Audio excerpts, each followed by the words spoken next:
Bir harfi mardlik uchun iboratdir. Mard erkakga chin do'st topmoq zo'r tijoratdir. Ba'zilar bor erkak deyish hijolatdir. Do'stga, yurtga ko'ksi qalqon turgan ham bor. Erkakman deb bir burchakda yurgan ham bor. Keng bo'lsin, imkoniyati keng bo'lsin. Erkak boshi tog'lar bilan teng bo'lsin.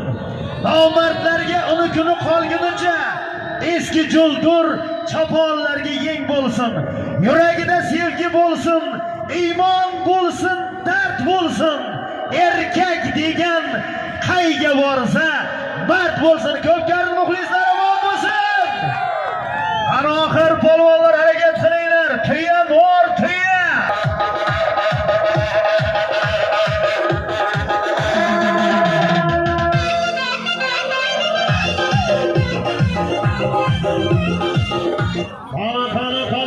Qani oxir tuya ko'tarildi, bor tuya.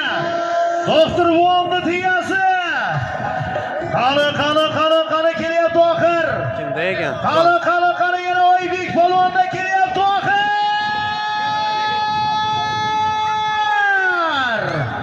Qani tuya bor tuya.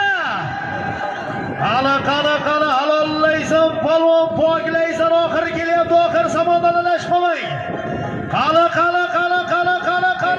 keldik Oybek, qani oxir. Qo'lingdan seni polvon, omadini bersin. Bugungi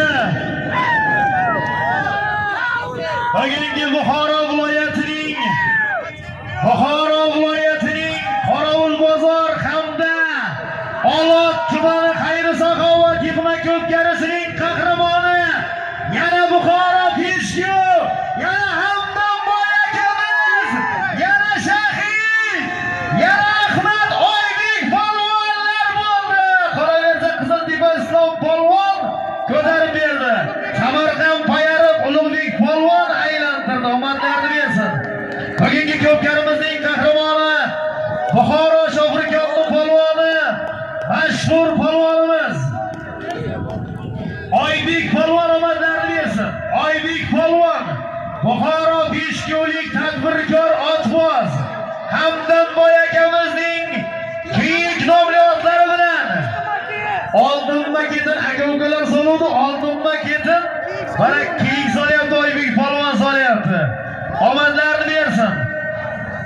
Oybek polvon bir bor tuya 500 ming so'm, 500 million so'mga tashladi. Bugungi ko'pkarimizning qahramoni bo'ldi. Xo'sh kelibsizlar azizlar, xo'sh ko'rdik. Ilohim, yurtimizda